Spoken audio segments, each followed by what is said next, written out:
বাংলাদেশ জাতীয়তাবাদী দল BNP chairperson ও 3 বারের সাবেক সফল প্রধানমন্ত্রী দেশনেত্রী বেগম খালেদা জিয়ার আত্মার মাগফিরাত কামনায় নারায়ণগঞ্জের ফতুল্লা থানাধীন এনায়েতনগর ইউনিয়ন যুবদলের উদ্যোগে আলোচনা সভা ও দোয়া মাহফিল অনুষ্ঠিত হয়েছে। 6 জানুয়ারি রোজ মঙ্গলবার বাদ মাগরিব এনায়েতনগর ইউনিয়ন যুবদলের নিজস্ব কার্যালয়ের সামনে মিলাদ মাহফিলের আয়োজন করা হয়। মিলাদ মাহফিলের সভাপতিত্ব করেন ওয়ার্ড যুবদলের কর্মী শাকিল ব্যাপারী। অনুষ্ঠানে প্রধান অতিথি হিসেবে উপস্থিত ছিলেন নারায়ণগঞ্জ জেলা যুবদলের আহ্বায়ক সাদিকুর রহমান সাদেক। বিশেষ অতিথি হিসেবে উপস্থিত ছিলেন জেলা যুবদলের সদস্য সচিব মশিউর রহমান রনি। এ সময় আরও উপস্থিত ছিলেন জেলা মহানগর থানা ও ওয়ার্ড বিএনপির নেতৃবৃন্দরা। দোয়া মাহফিলে খালেদা জিয়ার বর্ণাঢ্য রাজনৈতিক জীবন, গণতন্ত্র পুনরুদ্ধারে তার অবদান এবং দেশবাসীর কল্যাণে তার আত্মত্যাগের কথা গভীর শ্রদ্ধার সাথে স্মরণ করা হয়। প্রধান অতিথি বক্তব্যে বলেন, আমরা সবাই আপনাদের কাছে বিনীতভাবে অনুরোধ করব, সবাই অন্তর থেকে দোয়া করবেন আল্লাহ যেন তাকে পরপারে জান্নাতের উঁচু মাকাম যেন দান করবেন। আমরা এছাড়া আর কিছু করার মতো তার পক্ষে সম্ভব না।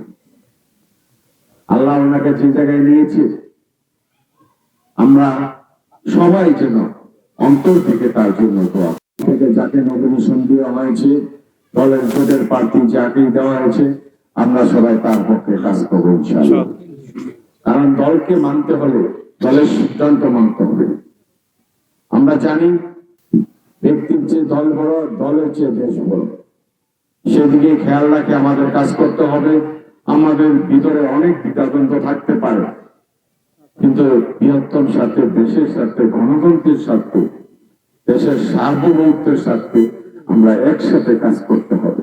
আমরা আল্লাহর কাছে এই জালিমের জুলুম থেকে দেশ মুক্তি পেয়েছি, সেজন্য দোয়া করব আল্লাহ যেন আমরাও যেন এরকম দায়িত্ব পাওয়ার পরে এরকম কোন দুঃশাসন যেন আমরা মানুষের প্রতি না করি।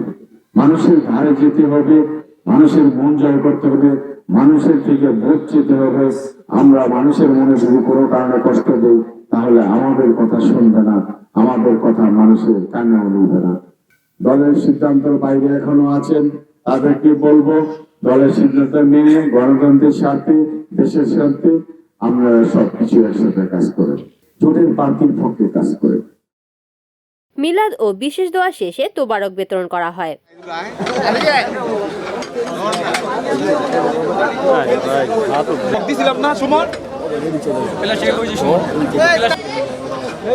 মুরব্বীর আগে যান।